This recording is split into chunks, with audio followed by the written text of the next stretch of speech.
Wow. Wowie, wow, wow, wow. uh...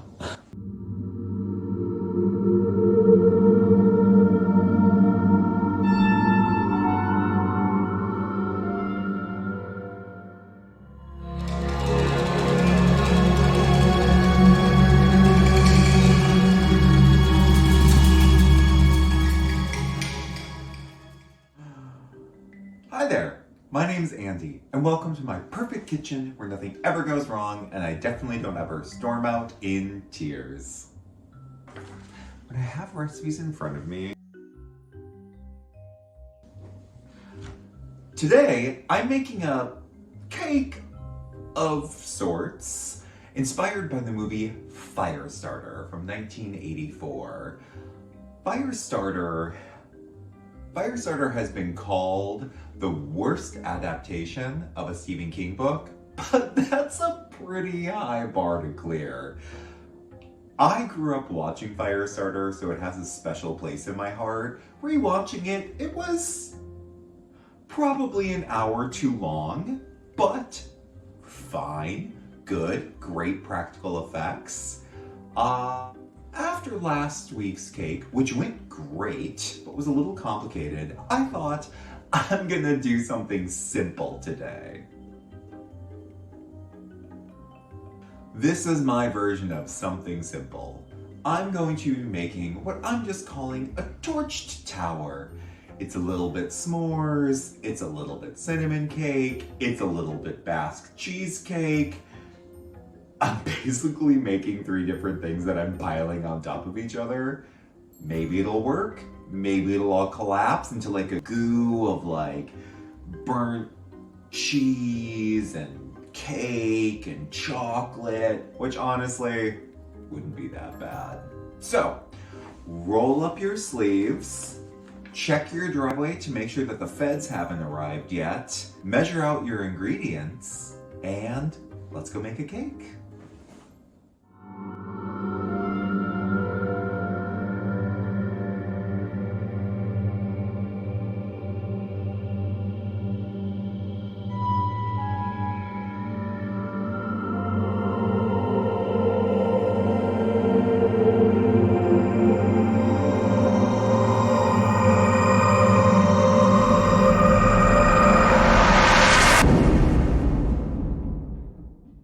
Okay. Rather than come up with my own recipe this week, I'm combining 3 different recipes. I'm taking Sarah Kieffers' S'mores Blondie as the base. Then on top of that, I'm putting Melissa Weller's white cake with a bunch of cinnamon in it, the cinnamon sponge layer. And then finally, making Thalia Ho's Basque cheesecake as a topper. It might collapse outward. I guess there's nothing to do but just get started, so I'm gonna do that. But I better turn on my oven.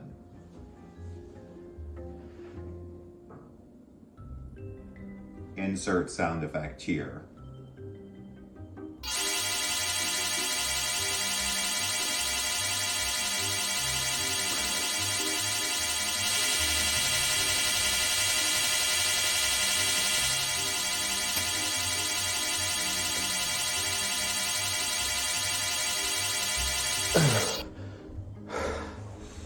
There, let's get baking. Okay, first, s'mores base. I'm adapting this from a 9x13. I'm basically using about 2/3 of the recipe in a circular pan so that I can stack it later. But, let's go.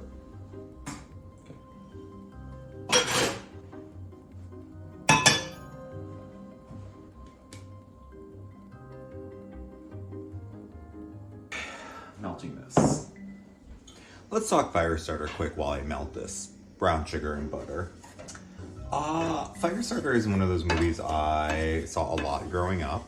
It was kind of one of those TV movies. It holds up pretty well.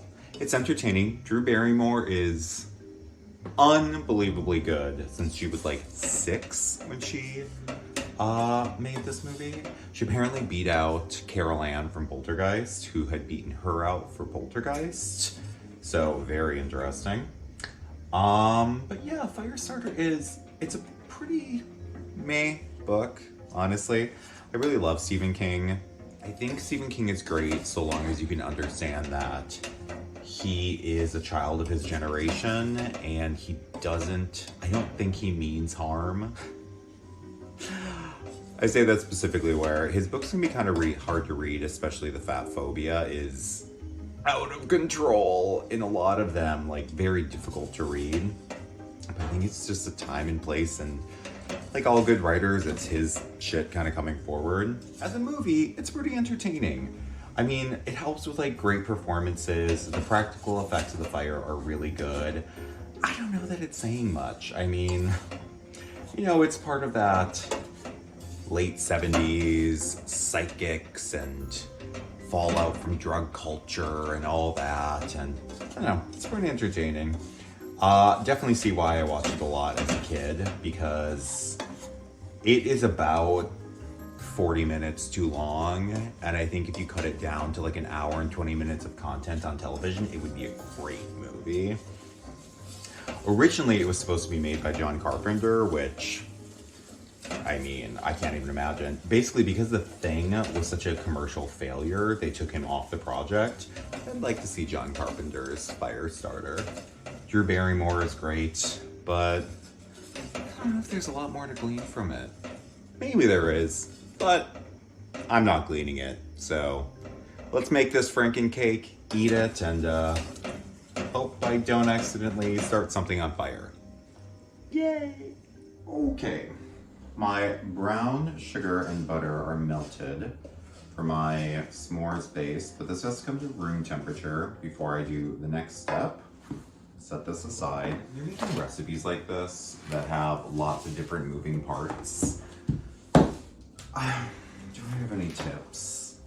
Honestly, measuring everything out ahead of time does make it a lot easier to make sure you didn't forget anything. That being said, I don't know, insert here me being frustrated because I forgot to add, I don't know, flour to something. But yeah, it's kind of, make sure you read all the recipes ahead of time. Actually read them in full, don't just skim them like I usually do. And then just kind of know the order of operations, right? I knew this had to come to room temperature, so I did it first. Other stuff is coming up to room temperature, ingredient-wise, but I'm gonna do the cake now because I want it to be fully cooled before I stack anything. The Basque cheesecake, which is the last piece, cooks for the longest, and also if it's a little warm, it's not that big of a deal since it's going on top. So really what I want to do is I want to make sure the cake gets cooked and cooled, the base is set and cooled, and then the cheesecake can happen and kind of plop on top. For now, let's make the white cake. Oh my god, actually being able to use a cake round and not having to cut it. And the dry ingredients go together. Cake flour, baking powder, mixing.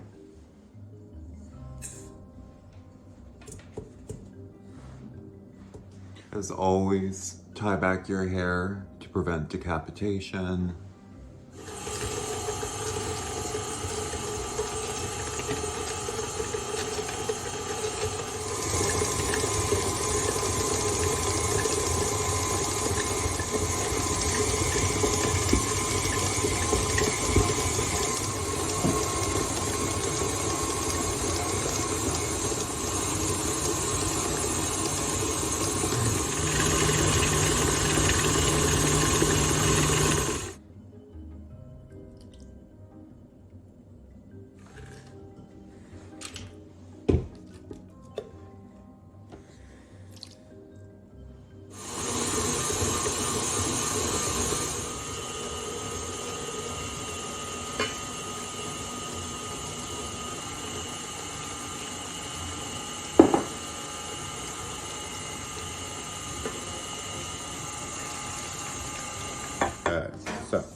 pour out this white cake batter, bake it, and a third of it'll be done already? Could it be that easy? Sure. It could be that easy.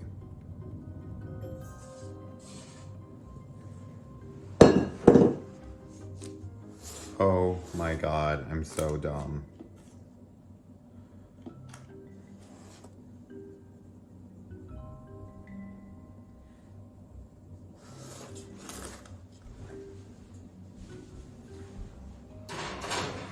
This mixture's at room temperature. It's giving me real strong I made this wrong vibes. Feels too thick. Too late now. Okay, I'm going to whisk. When it was still warm, I was going to add the vanilla. It'll be fine.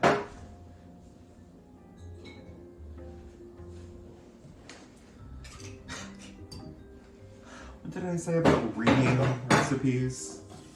That it's a good thing to do? Well, I read them, but I didn't necessarily retain them. Oh, look at how much more slack it is. Maybe that's why it was too thick. It was missing a bunch of its liquid.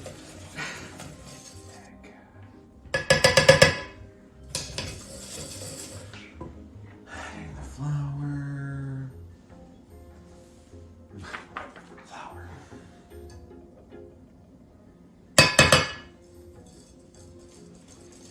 Optimistic. It'll cook perfectly and come out clean. Yeah, probably will.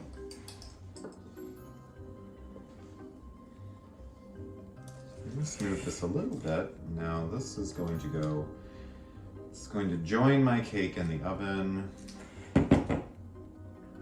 for 16-ish minutes, I bet. My cake doesn't seem to be rising very much.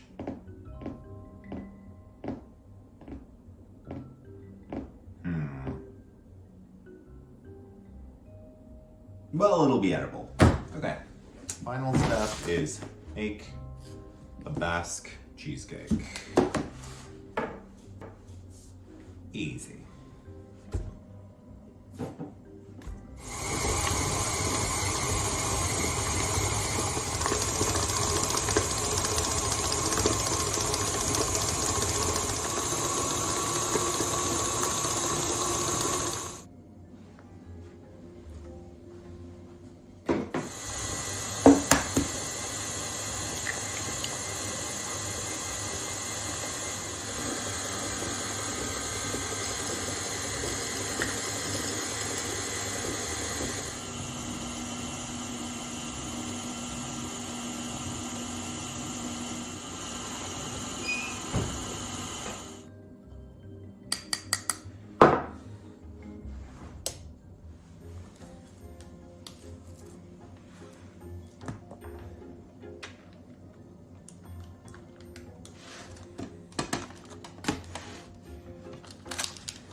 Okay, well,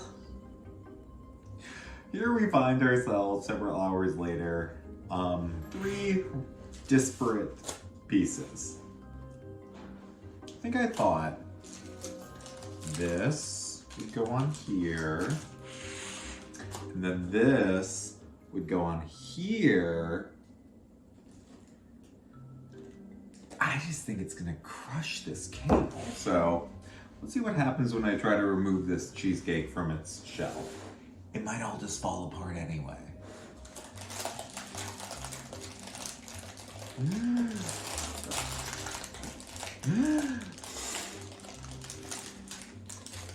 my God, well that looks delicious, but also not like something that I can put on top of a cake.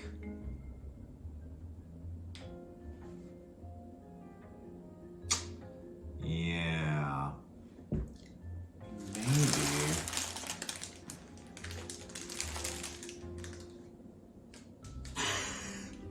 Just do that and call it a day. Maybe. Sometimes you don't gotta get fancy. I was thinking maybe I should do a little frosting in between these layers. Sure. I'm gonna whip up a quick 7-minute frosting, throw them on here, slap them together, and call this a cake. Ooh. Oh, this is gonna be delicious. Mmm. Yes, it is. Okay. 7-minute frosting made. Let's see. Some stiff peaks.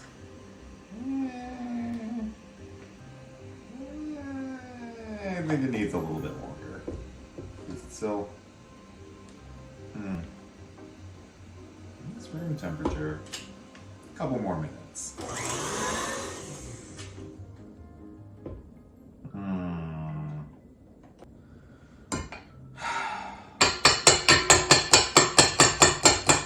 Okay. I think the last couple times I've made it, honestly, I've used America's Test Kitchens, and it doesn't really work. Okay, well, let's see. First, we're gonna put down our, well, the blondie is solid. So we're gonna do a little bit of a dab. What is this cake? Why is this the cake that I thought, oh, Firestarter, I know, I'll make a dessert sampler. Although when I say it like that, why wouldn't I want to make a dessert sampler? Okay, so this super slack frosting, fuck me, this is...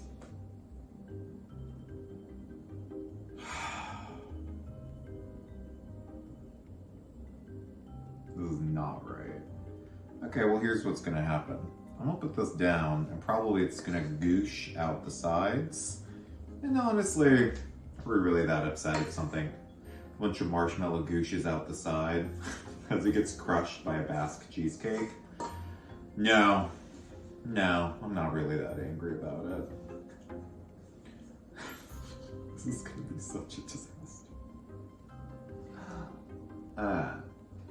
It's gonna be really tasty. So, layer of marshmallow, 7-minute frosting, cinnamon cake layer, also very sturdy. Goosh.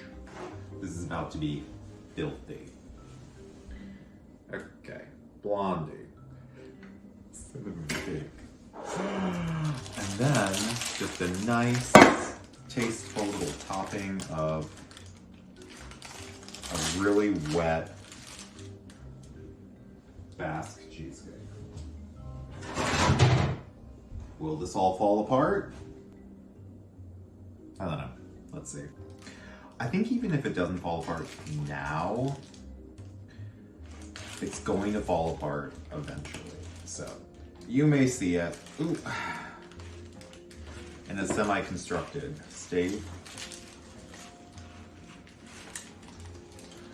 Maybe this is why people don't top cakes with cheesecakes. Oh my god. Oh my god. Oh my god. Oh my god. What's happening? Oh no. Oh my god. How's it look from that side? Oh my god. Oh my god. Oh my god.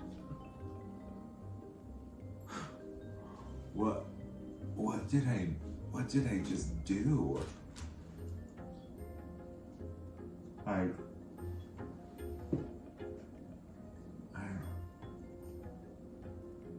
Again, this was supposed to be Firestarter,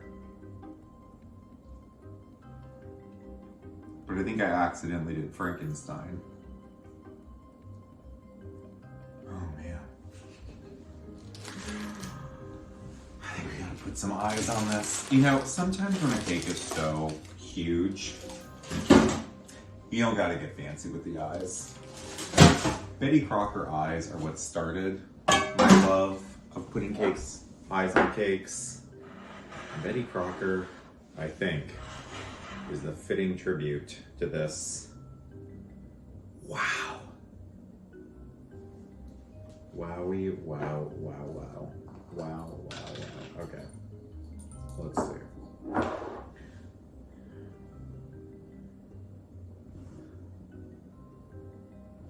my goodness.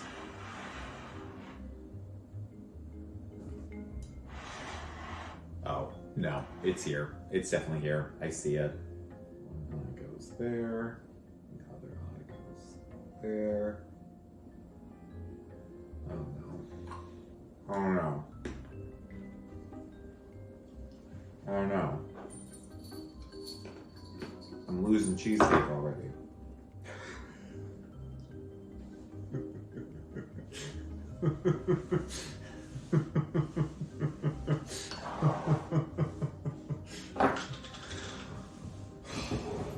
Inspired somewhat by the movie Firestarter.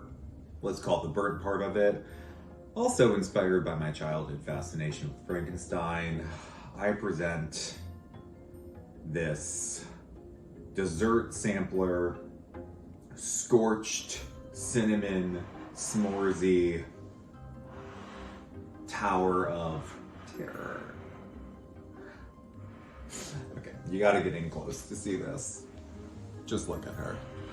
Look at this beauty. Look at.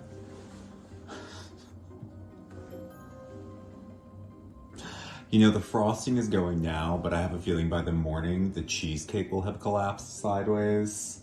So, I think it's time we have a slice of this. Decadent. Oh, you know, these ones that really get messed up, they end up being some of my favorites. They just look so stupid. And really, isn't that what this is all about? Looking stupid and eating cake. Okay, let's dig in. Okay, easy, more difficult, very difficult. Okay, this isn't strong enough. Okay. That blondie layer on the bottom. Well, listen, that is the correct order to put them in because the blondie layer is by far the hardest to cut. That is not the center of the cake. Frosting isn't doing anything. Okay, here we go. Oh. Oh, actually it looks pretty good. I lost a little bit of my cheesecake, but that's what this plate is for. How much marshmallow am I gonna have in my hair by the end of this? Let's eat.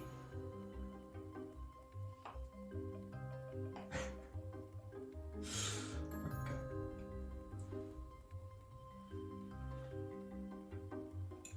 Cinnamon cake, good. Mmm. Blondie with chocolate, great.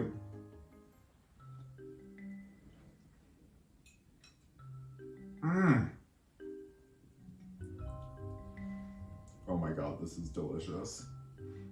Cheesecake on top of a cake on top of a blondie. This is really good. Okay. Well, as always, thank you for watching The Cakes Have Eyes. My name is Andy. Firestarter kind of inspired this cake. You know what? That's the thing about Firestarter. That's kind of good. I think if you grew up with it, it's good rewatching it. It's not terrible. It's not great. But, yeah, it's definitely worth watching. But until I see you next, you can see more thoughts on Firestarter and an entire write-up for the assembly and sources for the recipes for this cake on my blog, thecakeshaveeyes.com. Until then, please go eat some cake. Thanks.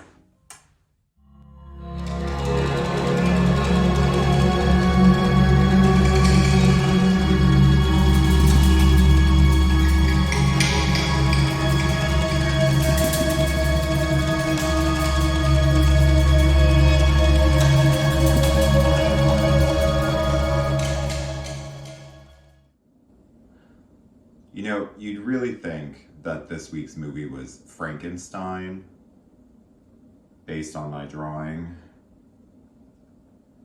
but it's not.